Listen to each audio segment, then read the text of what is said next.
Hey y'all! Today is going to be the first video in a series about my experiences as a grad student. So if you and I haven't been introduced yet, I'm Kelsey and I'm going to be a grad student at East Carolina University here in Greenville, North Carolina in 2 weeks. And I'm an English major studying multicultural and transnational literature, and I am going to be a graduate assistant in the English department, meaning I'll work for the English department. And the reason I want to make a series of videos about my experiences is because I have anxiety.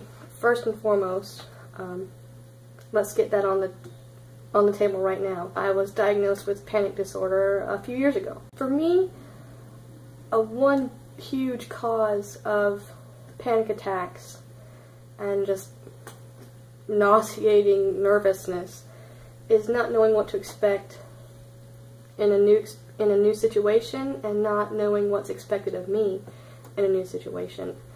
And sometimes it's not easy to ask someone. Not sometimes, probably it's always difficult to ask someone, or sometimes the answer is not online.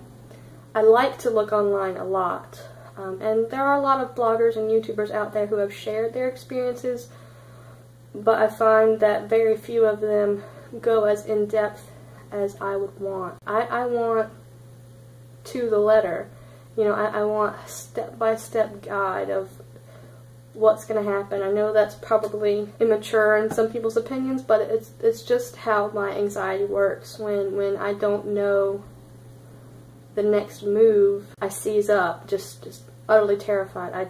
I'm stuttering just thinking about it. So I've done my searching on ECU's website, I've done my searching on Pinterest and YouTube and blogs, looking for people's experiences as graduate students who do work for the school. And like I said, I haven't found an answer from anyone that satisfies me, that that quells my anxiety enough about this whole thing.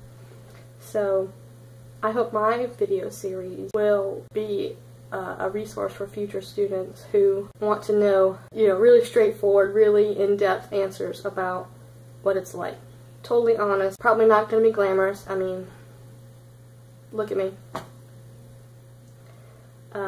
Little self-depreciation, I can laugh at myself, okay? Couldn't always do that, but that's a story for a different day. Anyway, without further ado, first episode is going to be my experience before school even starts. So we're going to talk about the graduate assistantship application process. Now, for me, it was all online. There was no in-person interview, nothing like that. I don't even go in to learn about my job until next week. I'm a commuter student. I live off campus, and before I moved here to my apartment, I lived in Wilmington, 2 hours away. So I've never been really into the ECU campus. I don't know anyone, except for one person really. And when I was at UNCW in my undergrad, I took a German class through video chat with Dr. Jill Twark in the German department. She was wonderful, very accommodating, but like I said, I'm going to be in the English department, so my one personal connection is not even someone in my department. But I'll make some connections. I'll get to know them soon enough. But so, when I applied for the school, did my application process, I had to get letters of recommendation, I had to get my GRE, all that typical stuff that you do to apply for school. GRE is like the graduate version of SAT, if you're not sure what that is. Once I applied and once I got into the school, I started getting communication via email with my department. When I applied, I declared my major concentration that I wanted, which was multicultural and transnational literature, in the English department. So I was communicating with my future advisor. We got me scheduled for classes, did our usual little chit-chat that you will do with an advisor about what to expect and stuff like that. Then I found out what I needed to do to apply for the assistantship. So the assistantship at my school is through the graduate coordinator. Every school, every department maybe even within a school, is going to have different titles, different names, different applications, different process. This is just my version. So I had to email the graduate coordinator and say, hi, I'm interested in the assistantship and I'm eligible. You have to meet certain eligibility requirements. And again, it's all going to be different for every person probably. For mine, I had to be a full-time on-campus student. That might be all. I can't remember exactly what the requirements were, but those were the main constituents. The graduate coordinator's assistant then emailed me the blank application. I filled it out on the computer. It was a PDF that I could edit. Or was it a PDF? No, it was just a Word document. Nice and easy. So I edited it, sent it back as an attachment in an email with a digital signature. That was in April. The last day to turn that in was April 4th for the fall semester for August 22nd. And I emailed her saying I was interested on like March 29th. I didn't know when the deadline was. I don't know if it was posted online at all, but I got very lucky. I was coming close to the deadline there. But it was only like one sheet of paper. It, you know, name, address, positions I'd be interested in, skills I have, a very typical job application. But it had information that was pertinent to English and the English department, obviously. So I submitted my application. And I knew in advance that it would be the summer before I heard anything. So April came and went, didn't know anything. May came and went, didn't know anything. So around June 1st or 2nd was when they had told me that I would probably hear back. They said the end of the semester. School ended mid-May. So I knew I wouldn't find out until school was over. And I knew there was no way that the coordinator would be working on it in May because May is when all the finals happen, and the coordinator is a professor, so she had a lot to do at that time. So emailed her in June, just to follow up, just as polite and as possible, not rushing her, just said, hey, do you have any idea if I will get the assistantship or not? She said yes, but we wouldn't know what job assignment I would get until closer to school starting. Now, in advance, I knew that in this assistantship at ECU, the way they do it is graduates in the English department who get assistantships work 10 hours a week as tutors for the writing lab. And then they do 10 hours as something else in the English department. So from the get-go, I knew that I was going to be tutoring. No problem by me.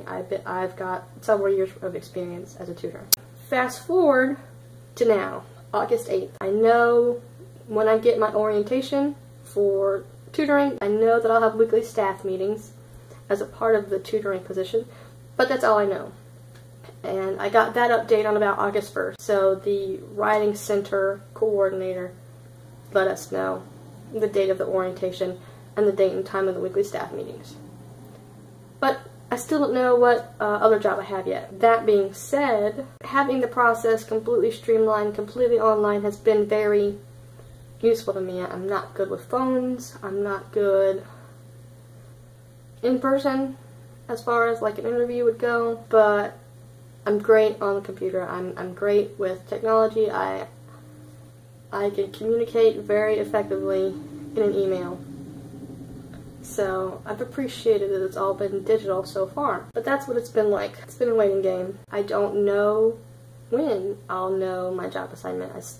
It's still not certain. I'll probably check my email later today and see if I've gotten an update yet.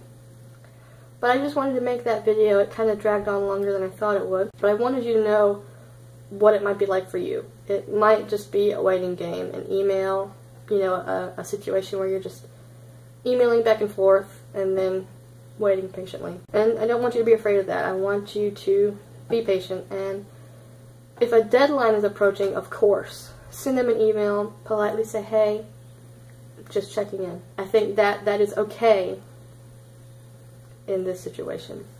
Sometimes using that hedging language of, hey, just checking in, is everything on track? Are we still on?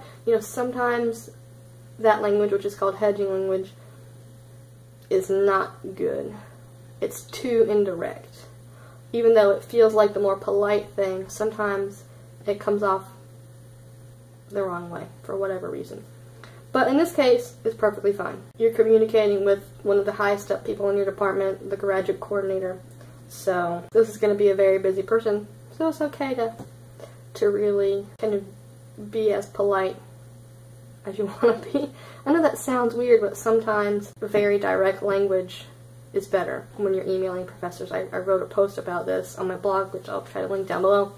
But a lot of times when you're emailing professors and staff and administrators at your school, being as direct and concise and straightforward as possible is best, because extra wordiness, even if it's wordiness that makes you more polite sounding, is seen negatively because it's a waste of their time. Not to say that your time's not valuable, but they might have 100 emails a day to go through, and every word counts in writing. So sometimes that extra politeness, that extra wordiness is not good. But I think in this situation it's okay. You know, if you were in person giving a phone call to do, you know, doing a cold call for a job or something like that, you'd want to be as polite as possible. Or doing an interview in person, you'd want to be as polite as possible, even if it makes you a little bit more wordy. Not to say that you need to write a huge paragraph just trying to show them just how polite and just how accommodating and just how patient and just how humble you are. Do you get what I'm saying? There's a balance. So I hope you find this first video helpful. I'll update you when I know what my job is, and I hope to do a tour of the school. You know, if I get a desk or, you know, an office space or anything like that, I'll let you know. And I hope that me sharing my experiences will help you. Alright. Bye, y'all.